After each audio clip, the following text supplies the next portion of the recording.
Hello, today's word is democracy. Democracy is often defined with the words that were used by Abraham Lincoln in his famous speech, which was delivered in November of 1863 on the 19th, where he defined democracy as the government of the people, for the people, by the people.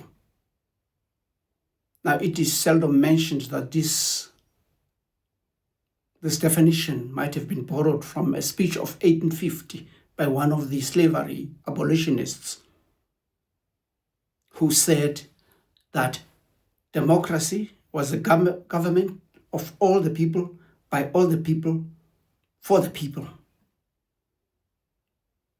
That was Theodore Parker, but that does not matter. What caught on the imagination of the people are the words that Abraham Lincoln said in his famous speech.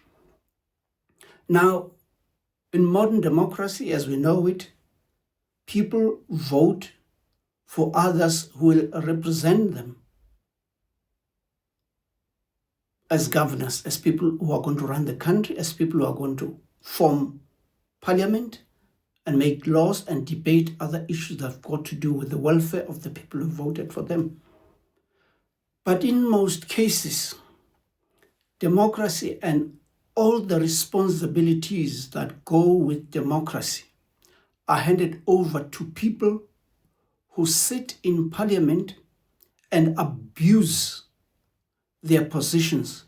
Firstly, by not doing their work. Secondly, by abusing the privileges that they are given by virtue of their positions as politicians who sit in parliament. Here in this country, you see them going all over the place with blue lights, speeding across the freeway as if they've got no sense of time. They're always late, they're always running. We had an incident where members of the protection unit of the deputy president stopped on the freeway and brutalized somebody, a motorist, and they thought they were going to get away with it.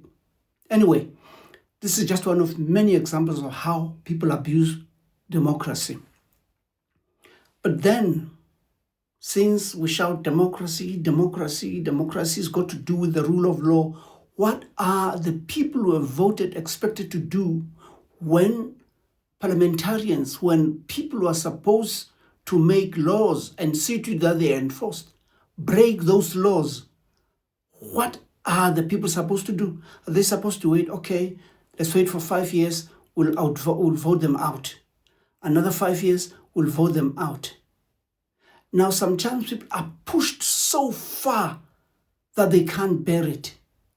And they decide, let's stand up and take the law into our hands. And oh my goodness, you will hear the very same irresponsible people who do not take care of the people who voted for them, who do not even enforce the laws that they have made, talking about violence, when the people who are protesting never use the word violence.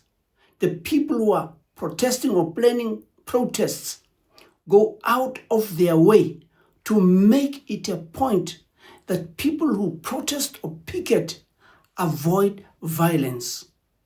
They say it many times, in many ways, and in South Africa, in many languages. But instead of being heard, people keep on talking about violence, about threats of violence, and are picking on wrong words, or even creating words that they put into the mouths of people who lead protests. And we call it democracy.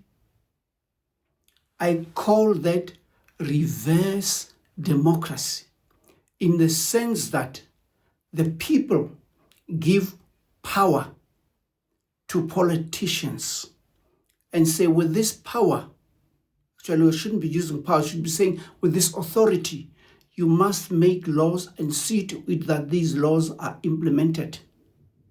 And they don't do it. They break those laws. They flout those laws with corruption. And when people stand up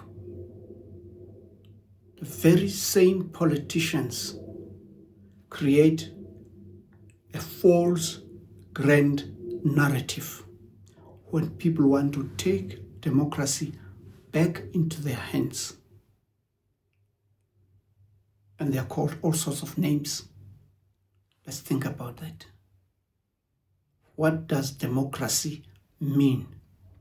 Is it the government of the people, for the people, by the people? Or is it the government against the people? Ke a leboha. Le saleng hantle.